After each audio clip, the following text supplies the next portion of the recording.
In a world where injustice often hides behind a badge in a courtroom, one woman's quiet strength shattered the walls of corruption. Camille Hunter wasn't just fighting for herself, she was fighting for every soul who had ever been silenced, doubted, or dismissed. Today, you'll hear a true story of dignity, courage, and redemption. A story that reminds us that truth, when spoken calmly but firmly, can change everything. Stay with me, because what you're about to witness isn't just a courtroom drama. It's a call to action for all of us. If this story moves you, don't forget to like this video, leave a comment sharing your thoughts, and subscribe to our channel. And make sure you tap the notification bell so you never miss a story that reminds us all, justice belongs to those brave enough to stand for it. The courtroom was already buzzing before Camille Hunter stepped through its heavy oak doors. Her presence alone, poised, composed, and almost unnervingly calm, seemed to hush the chatter. At 47, Camille carried herself like someone who had been through storms and learned to walk through them without flinching. But to most in the room, she was just a defendant, another black woman on trial in a system that rarely gave women like her the benefit of the doubt. Judge Leonard Wexler, 66, sat high on the bench, his silver hair combed neatly, his expression unreadable. But his track record spoke volumes. A stickler for courtroom decorum and efficiency, Wexler rarely showed leniency, especially in cases involving threats to law enforcement. Sitting at the plaintiff's table, Officer Cole Masters, 46, looked every bit the decorated officer he claimed to be. Pressed uniform, polished badge, and the smug composure of someone who'd seen the inside of a courtroom more times than he'd care to admit. He barely spared Camille a glance as she was seated at the defense table. Beside her, Miles Porter, 35, flipped nervously through his notes. It was his biggest case to date, and it showed. The young attorney wiped his palms against his slacks, casting a sideways glance at his client. But Camille wasn't rattled. Her fingers were folded calmly on the table, her face unreadable. "All rise," the bailiff called. As Judge Wexler entered, the murmurs died down. He surveyed the room, then gave a brief nod and sat. "This court is now in session. State versus Camille Hunter," the clerk announced. Assistant District Attorney Philip Granger, 44, rose with a polished elegance. "Your Honor, the state is prepared to demonstrate that the defendant, Miss Hunter, became combative during a lawful police stop. Furthermore, she resisted arrest and attempted to seize Officer Master's service weapon, forcing him to subdue her." The words hung in the air like smoke. Camille didn't so much as blink. Ada Granger continued, "The defendant was found loitering outside a closed storefront late at night. When Officer Masters approached and requested identification, she immediately grew hostile. According to the officer's sworn testimony, she refused to comply, shouted profanities, and when asked to place her hands where he could see them, she lunged toward his holster." Several jurors exchanged looks. A few took notes. From the gallery, quiet murmurs rippled through the seated crowd. Community members, journalists, and off-duty officers all watching with silent expectation. "She was a threat," Granger emphasized, turning to the jury. "An unpredictable, dangerous individual who could have caused serious harm had Officer Masters not acted quickly. We intend to prove that he responded with the necessary force to protect himself and the public." Judge Wexler nodded slowly. "Proceed." Camille sat silently, eyes forward. To the casual observer, she looked like any other defendant caught in a bad moment. But there was something about her stillness that didn't sit right with a few people in the room. Something too steady, too measured. Miles Porter stood, adjusting his tie. "Your Honor, we dispute this characterization entirely. Miss Hunter was not loitering. She was neither aggressive nor threatening, and she certainly never reached for any weapon." Judge Wexler raised an eyebrow. "Then you'll have the opportunity to prove that, Mr. Porter." But you'll need more than just indignation. The gavel struck once. The tone was set. Camille folded her hands tightly beneath the table. She could feel the weight of every eye on her, could sense how the narrative had already formed before she uttered a single word. A black woman, late at night, accused by a cop with a clean record and a silver tongue. The scales weren't balanced, not yet. But she had something Officer Masters didn't, the truth, and she was prepared to let it speak for itself. The second day of trial began with a heavy tension that seemed baked into the walls of the Montgomery County Courthouse. Sunlight poured in through the tall, dust-streaked windows, but it did nothing to warm the chill in courtroom 2B. Every pew in the gallery was filled, reporters, curious onlookers, and a small but noticeable line of uniformed officers seated along the back wall. They weren't just observers, they were supporters, silent sentinels of Officer Cole Masters. Masters sat at the plaintiff's table with the practiced ease of a man who had worn the uniform for over 2 decades and knew exactly what power looked like and how to wear it. At 46, he carried himself with the smug entitlement of someone who'd never been questioned, only obeyed. He didn't look toward Camille Hunter, the 47-year-old black woman sitting quietly at the defense table. To him, she was already guilty. Just another defiant mouth he had to shut down on the street, and now again in court. Judge Leonard Wexler, 66, presided from his bench with a face carved from marble. His gray eyebrows furrowed as he skimmed the case file for the second time that morning. His reputation was one of authority over empathy, procedure over justice. He'd seen too many cases to get emotionally involved. At least that was what he told himself.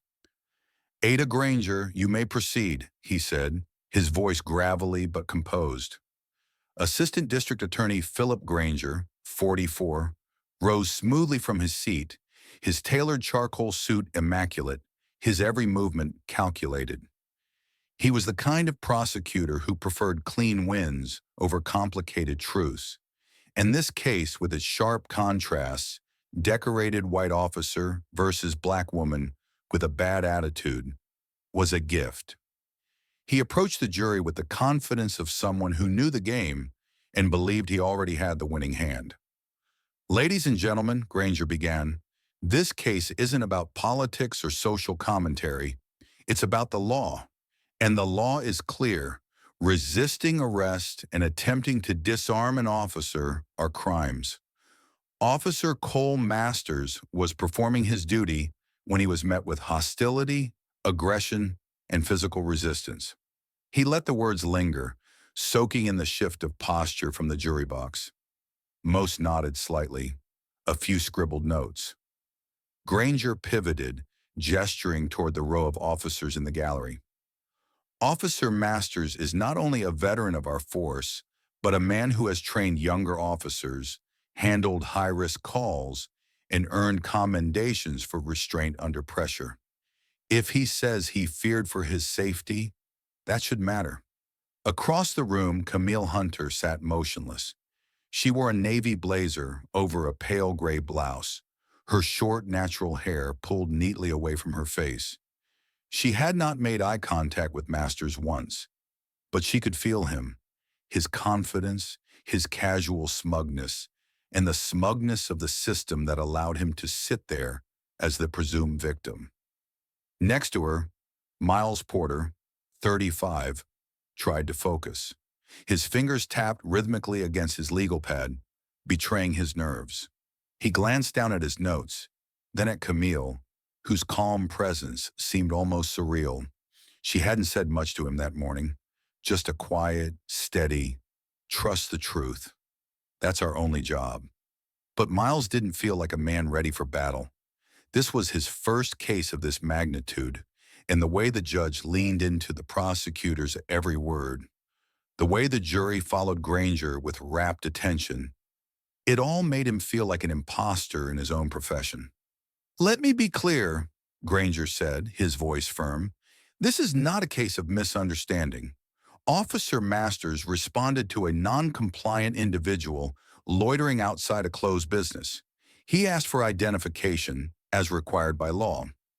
Miss Hunter escalated the situation. She refused to comply. She raised her voice. She became combative.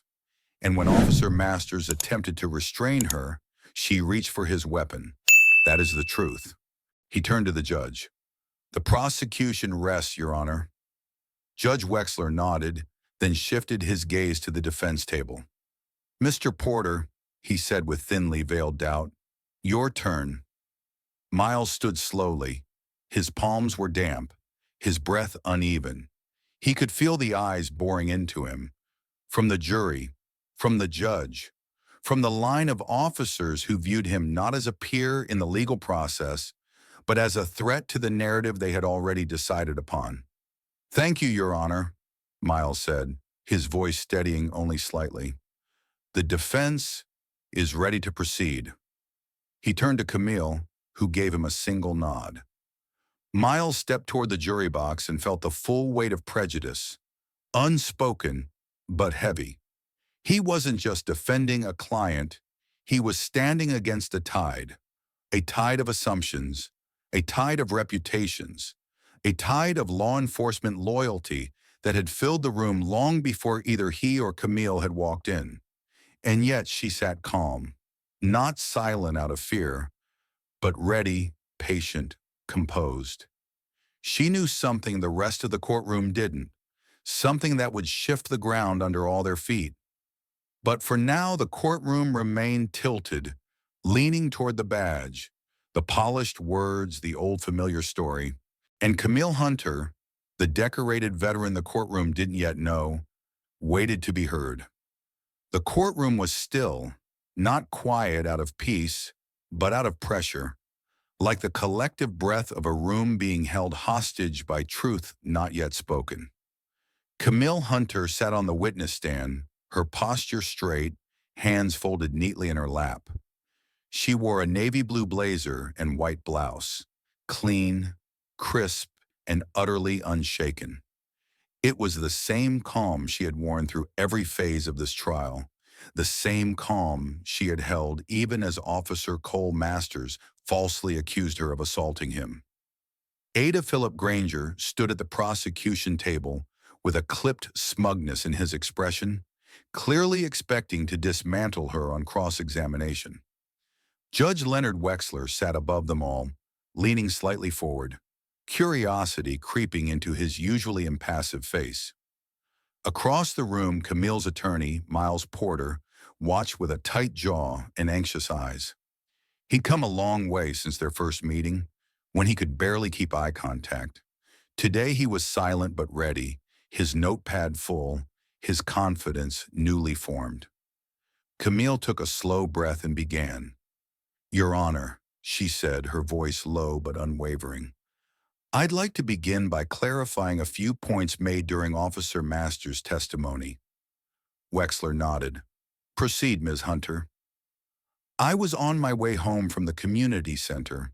It was just after 9 p.m. I had been speaking at a local outreach event about mental wellness and self-defense for women. I parked my car, stepped out, and stood by the curb checking my phone for the rideshare app. That's when Officer Masters pulled up. She looked directly at the jury. He did not ask if I needed assistance. He did not introduce himself. He stepped out of his cruiser with one hand on his holster and said, "What are you doing here?"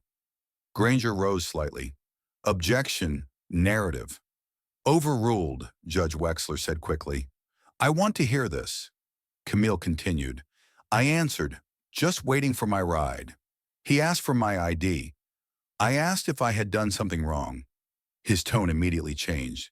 He said, Are you refusing to cooperate? I told him no, but I just wanted to know the reason for the stop. She paused and glanced at the jury again. That's when he grabbed my wrist. Gas murmured through the gallery. The court reporter's fingers fluttered faster on the stenograph machine. Camille's voice didn't tremble. I told him to let go. He pulled me toward the cruiser and said I was being non-compliant. I tried to free my hand and asked again, What law did I break? He shoved me against the hood, twisted my arm, and said I was under arrest for resisting and attempting to reach for his weapon. I never did either. Granger stood again.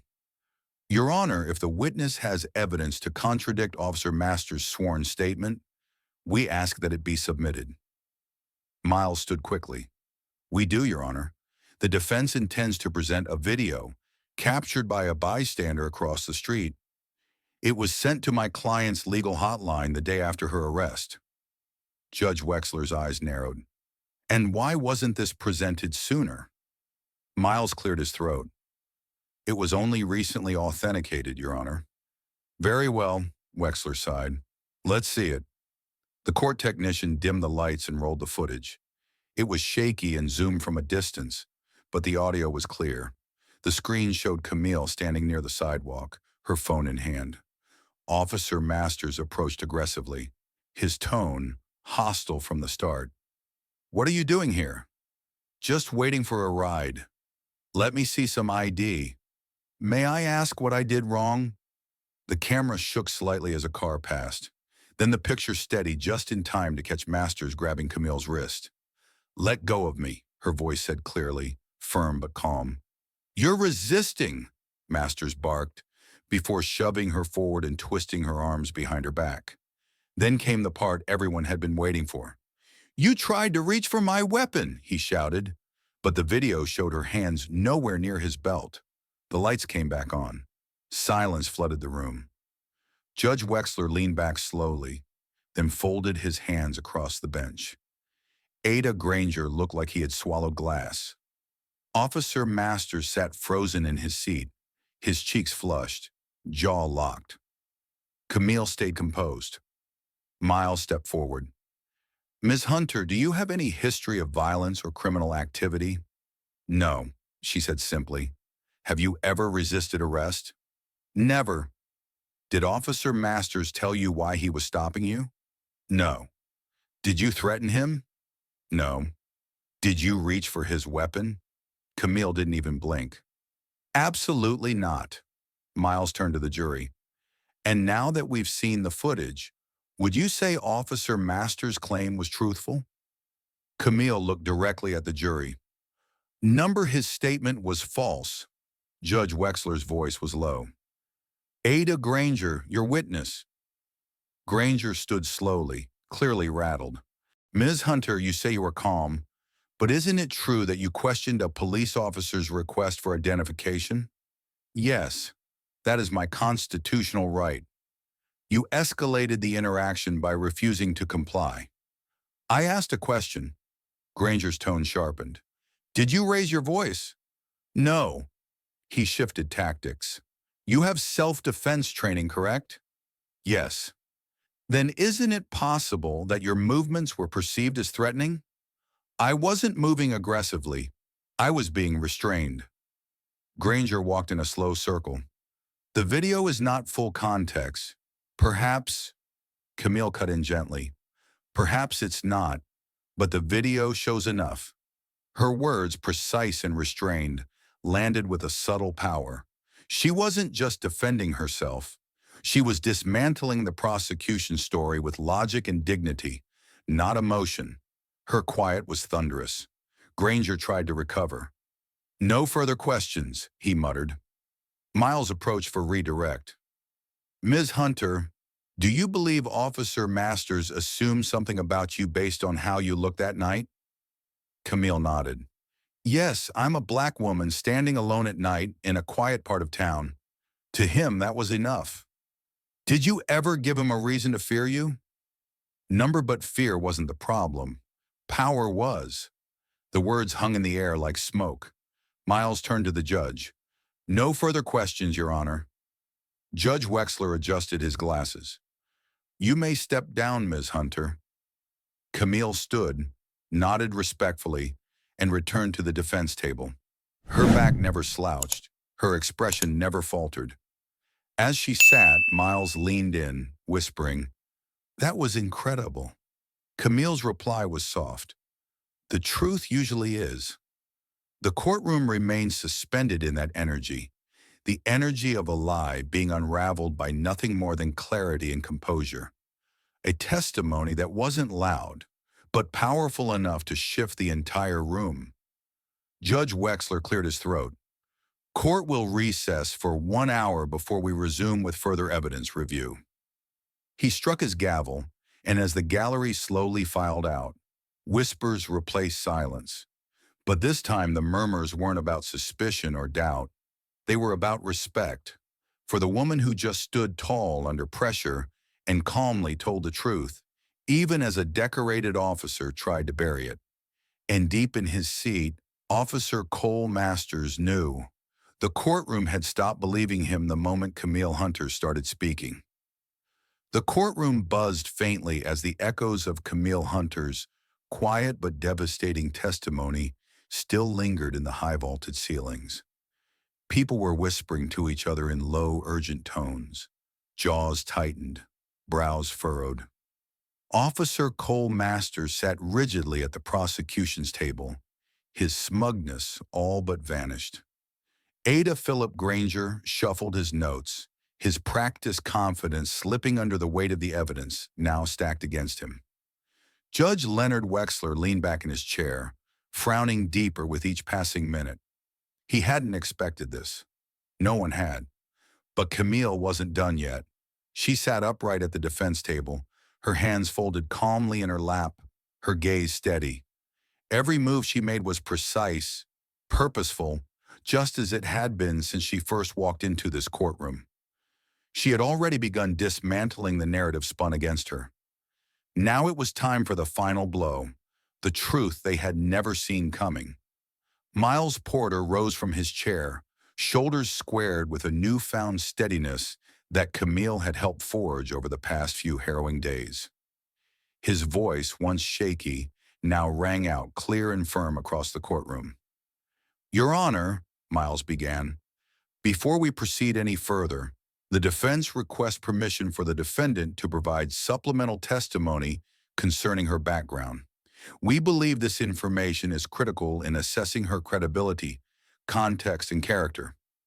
Ada Granger immediately rose. "Objection, Your Honor. Irrelevant.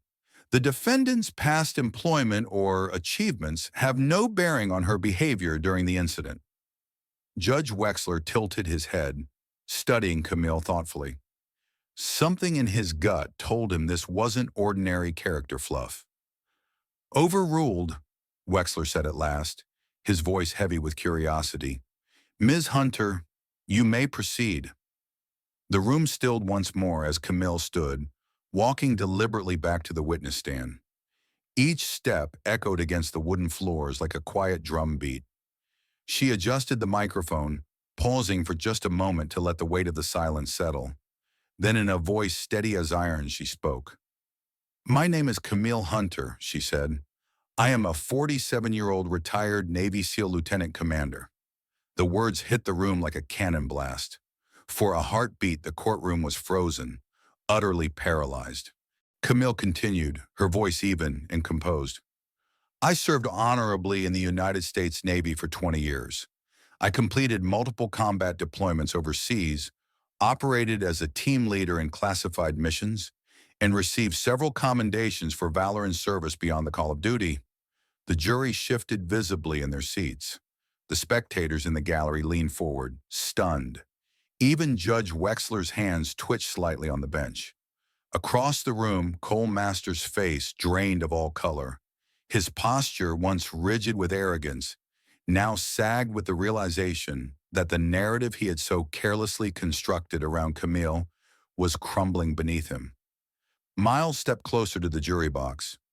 "Ms. Hunter, during your service, were you trained in tactical communication, crisis de-escalation, and advanced conflict resolution?" "Yes," Camille answered simply. "And did that training inform your behavior the night Officer Masters stopped you?" "It absolutely did," she said.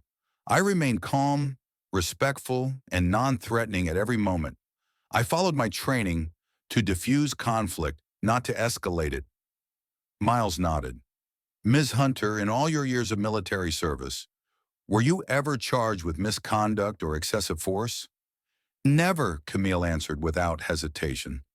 "And do you believe that your composure during the incident reflected the discipline instilled in you over 2 decades of service to this country?" It did, she affirmed. The courtroom was silent but electrified, as if the very walls were leaning in to hear every word. Miles let the moment stretch, allowing the truth to saturate the space.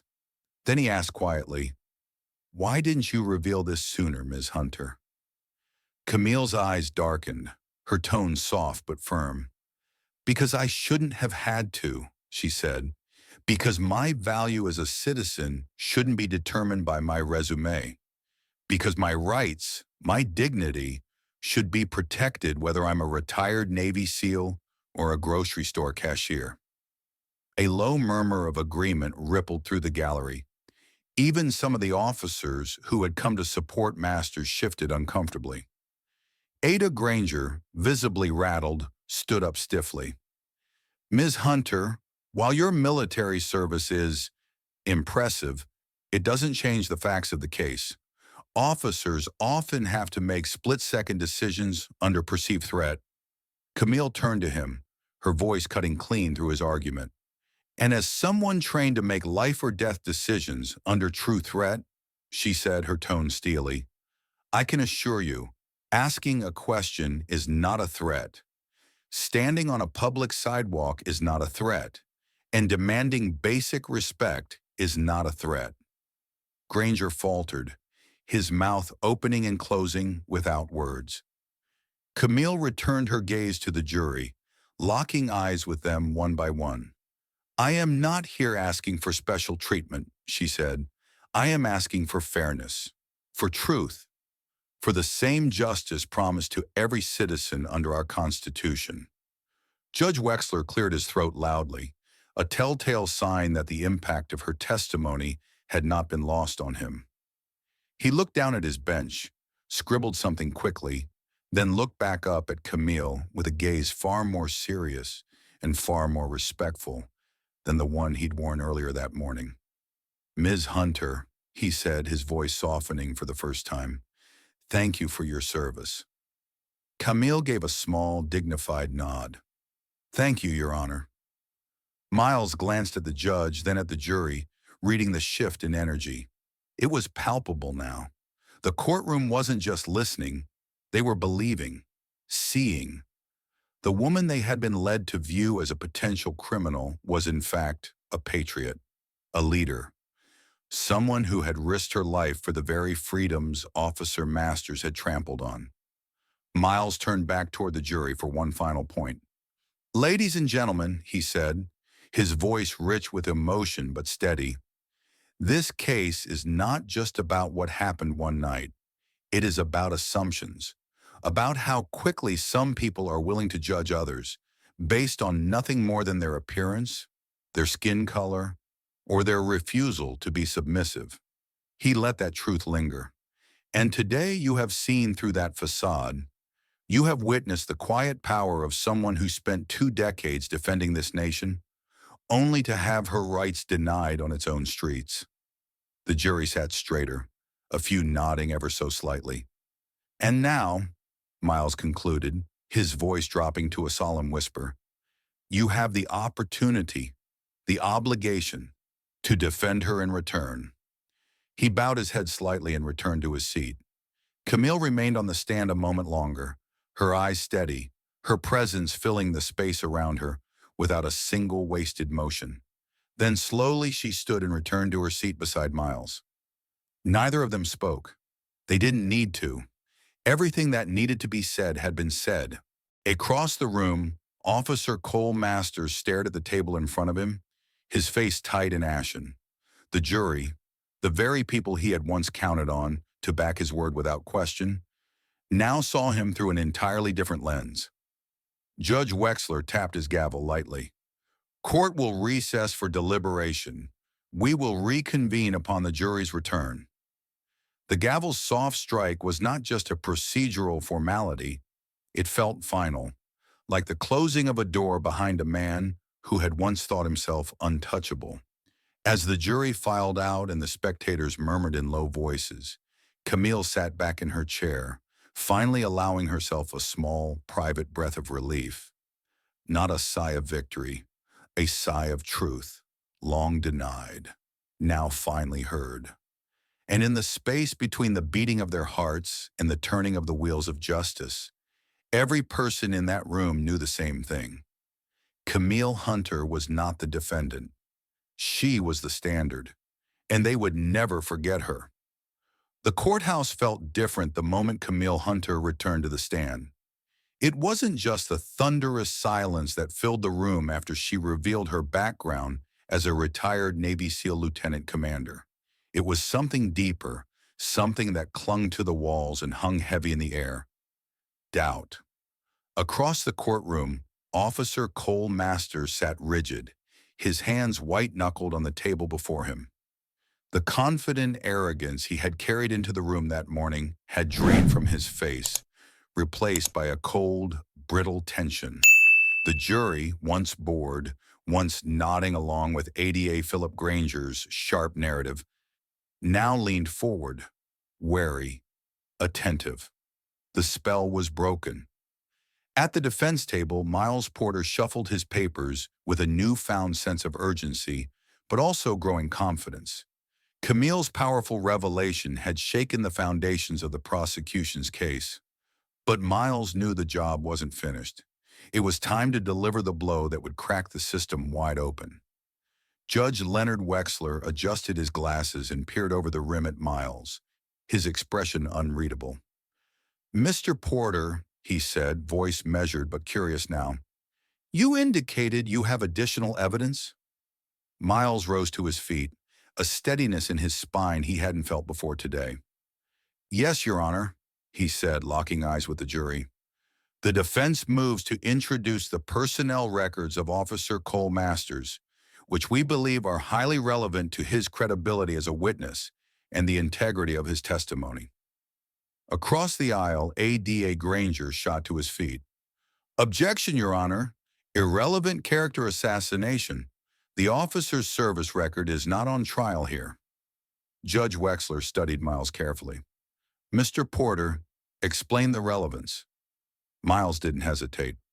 "The defense will show a consistent pattern of misconduct, abuse of authority, and racial bias, Your Honor.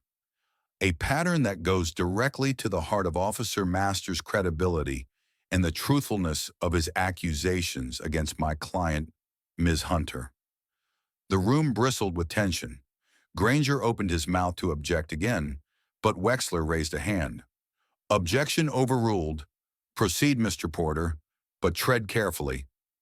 Miles nodded sharply, then turned to the jury. He pulled a thick, stapled document from his briefcase and walked deliberately toward the jury box. "Ladies and gentlemen, what you are about to see isn't opinion. It's not conjecture.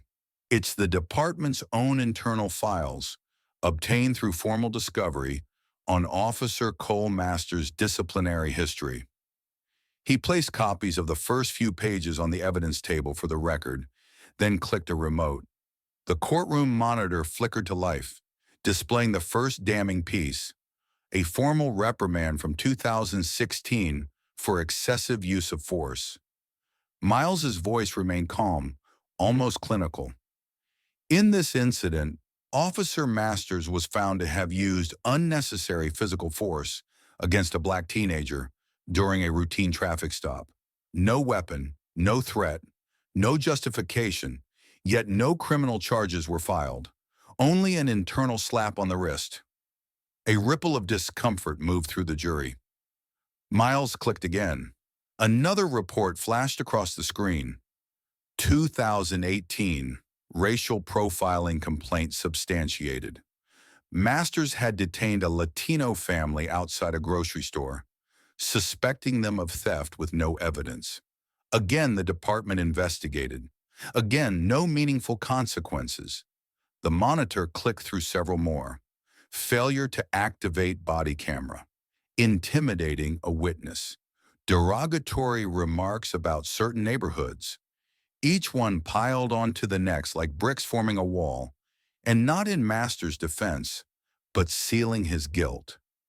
At the plaintiff's table, Officer Masters' face had gone pale. He shifted in his seat, his jaw clenching and unclenching in tiny involuntary spasms. Judge Wexler leaned forward slightly in his chair, resting his chin on his hand. There was no mistaking the flicker of dismay in his eyes. This wasn't just some isolated incident anymore. It was a pattern, a problem.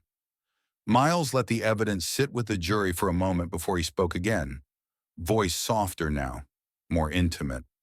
Now ask yourselves, if a man has a history of abusing his authority, targeting people based on the color of their skin, and manipulating facts to cover his own misconduct, how much weight should you give his word against that of a decorated veteran who dedicated 2 decades of her life to protecting this country? The question hung in the air like smoke. He turned toward Camille, still seated at the defense table. She hadn't moved, hadn't spoken out of turn. Her bearing was still composed, still regal in its quiet power. Every inch the leader she once was, and still was. Ms. Hunter's story never changed, Miles said. Her tone never shifted. She never attacked, never accused without evidence. She let the facts speak. Meanwhile, Officer Masters' story has holes you could drive a truck through. And now you see why? Ada Granger tried to recover. He rose from his chair with a confident stride, facing the jury with his best polished smile. Ladies and gentlemen, Officer Masters has served the city for over 20 years. No one's service record is perfect. Mistakes happen. Policing is messy, dangerous. We should judge the man based on the facts of this case, not unrelated incidents blown out of proportion. But the words fell flat. The jury wasn't looking at him the same way anymore. Their eyes were colder now, more suspicious. They had been given permission to question not just Masters, but the very system that had elevated him without consequence for years. Miles seized the moment. With all due respect, he said, this isn't about isolated mistakes. This is about a pattern of abuse, a system that covered for Officer Masters again and again until he finally picked the wrong target. He turned back to the judge. And thanks to the brave citizen who filmed Ms. Hunter's arrest, despite intimidation from officers at the scene, we now know exactly what happened. At his signal, the bystander video, already submitted into evidence, began playing again on the courtroom's monitor. The grainy footage showed Camille standing calmly beside her car, hands visible, posture relaxed. Officer Masters approached her, aggressive from the first moment, his voice sharp, his commands unnecessary, his physical escalation immediate, grabbing her arm when she simply asked for clarification, slamming her against the vehicle, handcuffing her with excessive force. At no point did she raise her hands. At no point did she resist, and there was no attempt to grab his weapon. The courtroom was silent but electric, the tension almost a living thing. People shifted uncomfortably in their seats. A juror, a middle-aged woman in a navy blue dress, pressed her lips into a hard line, her eyes shining with restrained emotion. Miles clicked off the video. The prosecution's star witness has been exposed, he said, not by opinion, not by speculation, by the cold, hard truth. He paused deliberately, then said, and if this court, this community, allows men like Officer Masters to keep hiding behind badges without accountability, then how many more Camille Hunters will suffer next? The question didn't need an answer. Judge Wexler cleared his throat, looking deeply unsettled. His gaze flicked from the defense table to the plaintiffs and lingered for a long, heavy moment on Cole Masters. The balance of the case had shifted, not with shouting, not with outrage, with the quiet, relentless, unstoppable power of the truth. As court adjourned for a recess, the atmosphere was charged. Spectators murmured to each other. Reporters furiously scribbled notes. Even some of the outside the courtroom, Miles and Camille stood side by side. You did it, Miles said, voice hushed. Camille shook her head gently. We did it, she corrected, her tone firm but warm. Miles exhaled a slow breath, letting the weight of everything settle in his chest. I don't think Judge Wexler sees you the same way anymore. Camille gave a small, knowing smile. He doesn't. None of them do. That's the point. Miles looked at her, realizing fully for the first time that Camille Hunter wasn't just fighting her own battle. She was fighting for every voice the system tried to drown out. Every citizen dismissed, disbelieved, dehumanized. Tomorrow, he said, we finish this. Camille nodded once. Tomorrow, she agreed, her voice as steady and certain as the sunrise. As they turned to leave the courthouse lobby, the cameras outside the doors already buzzing with anticipation, Camille felt the shift, not just in her case, but in the deeper current of something larger, something permanent, because justice wasn't a lightning strike. It was a tide, a slow, patient force that wore down even the hardest stone, one undeniable truth at a time. And now at last the cracks were showing.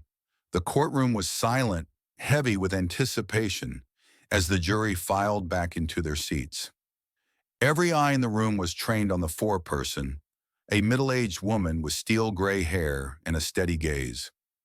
Judge Leonard Wexler leaned forward slightly on the bench, his hands folded together. His expression was stern but no longer distant. Over the course of the trial, Wexler had changed. He had seen the cracks beneath the surface, the cracks Camille Hunter's quiet strength had revealed. At the defense table, Camille sat poised, her face calm and unreadable. She had faced worse dangers in her life than the judgment of strangers, but still, there was a tightness in her chest she couldn't quite suppress. Beside her, Miles Porter sat ramrod straight, clutching his pen with white knuckles, trying and failing to mask his nerves. Across the aisle, Officer Cole Masters sat stiffly, sweat beading on his forehead, despite the coolness of the courtroom. Ada Philip Granger kept his jaw clenched tight, staring straight ahead as though trying to will the jury to a favorable decision through sheer force. The bailiff took his place at the center of the room, cleared his throat, and addressed the jury. Madam Foreperson, has the jury reached a verdict?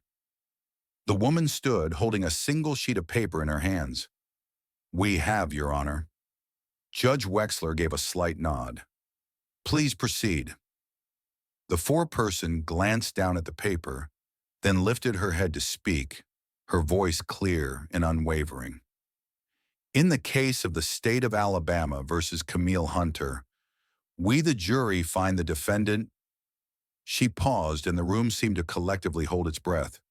Not guilty on all charges. For a moment, the world seemed to freeze.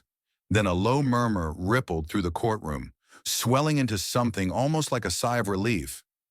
Camille closed her eyes for a fraction of a second, letting the weight of those words settle into her bones. Not guilty, vindicated, free. Miles exhaled sharply, sinking back into his chair with a hand over his mouth, his shoulders trembling slightly with the enormity of it. He turned and flashed Camille a wide, almost boyish grin that said everything he couldn't put into words.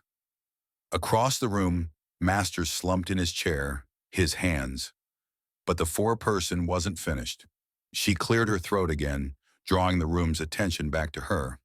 Furthermore, she continued, we the jury recommend that a formal investigation be opened into Officer Cole Masters' conduct, specifically regarding his treatment of Ms. Hunter and the integrity of his testimony before this court.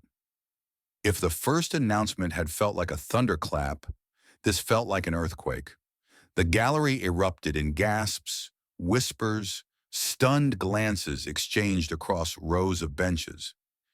Even Judge Wexler's face, typically as unyielding as stone, showed a flicker of reaction, an unmistakable glint of approval.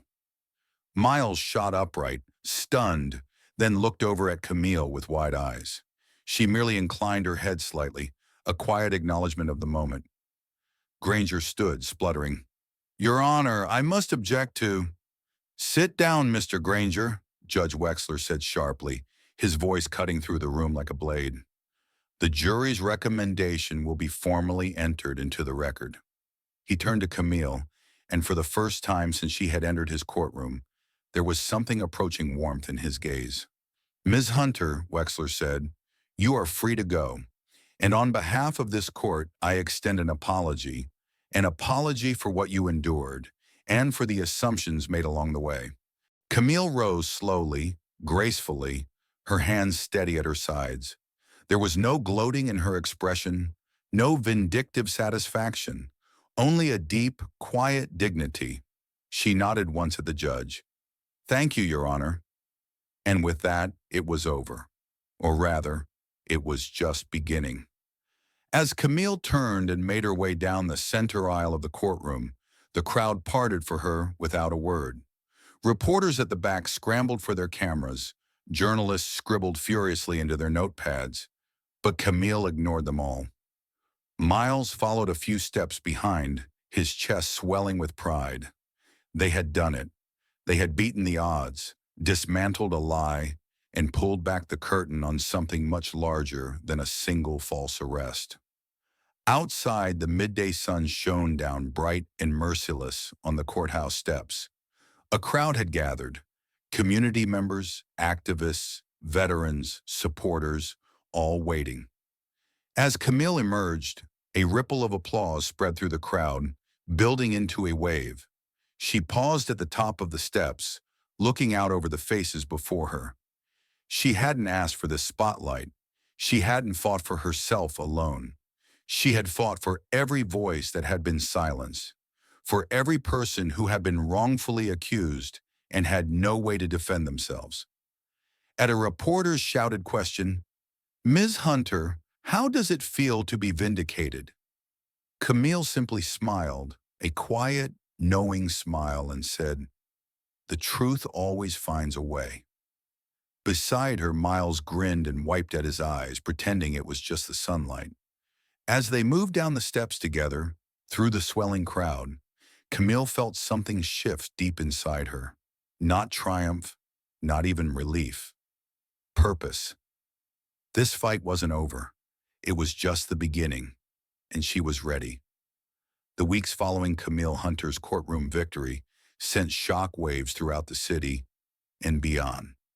The wrongful arrest of a decorated former Navy SEAL by Officer Cole Masters had ignited a firestorm of outrage that no one could ignore. Media outlets covered the trial extensively, public opinion turned sharply, and a movement began to take shape around Camille's quiet but powerful stand for dignity and justice. The first domino to fall was Cole Masters himself. Under growing public scrutiny, the department launched a formal internal affairs investigation into his actions, not just during Camille's wrongful arrest, but stretching back over his entire career. The findings were damning. Dozens of citizen complaints, most from Black and minority residents, had been filed against Masters for excessive force, racial profiling, and misconduct. Most had been quietly buried until now. Faced with overwhelming evidence and relentless public pressure, the department terminated Officer Masters' employment. It wasn't a quiet dismissal either. It was a public firing, announced at a press conference by the police chief, who acknowledged the department's failures in oversight and accountability. Masters didn't leave with honors or handshakes. He left under a cloud of disgrace, his badge stripped, his legacy shattered, but the consequences didn't stop there. Following his dismissal, a criminal investigation opened at the state level. Prosecutors, under mounting calls for justice, charged Cole Masters with perjury, filing false police reports, and abuse of power. Camille's courtroom testimony, the bystander video, and the internal affairs report formed an airtight case. For the first time in his career, Masters faced the full weight of the law he once thought he could bend to his will. As Masters awaited trial, the community turned its attention to a new figure, one who had captured their respect not through anger or retaliation, but through unshakable calm and unwavering truth. Camille Hunter. Overnight, Camille became a symbol of more than just one woman's triumph over injustice. She became a beacon for every individual who had ever been silenced, overlooked, or wrongfully judged. Her story resonated far beyond the courtroom walls. Invitations flooded in from civic groups, veterans organizations, and human rights panels asking her to speak. At first, Camille hesitated. She had never sought the spotlight, but after deep reflection and conversations with Miles Porter, her young attorney who had grown stronger through the fight, she realized something vital. This moment wasn't just hers. It belonged to everyone who had ever been told to stay quiet.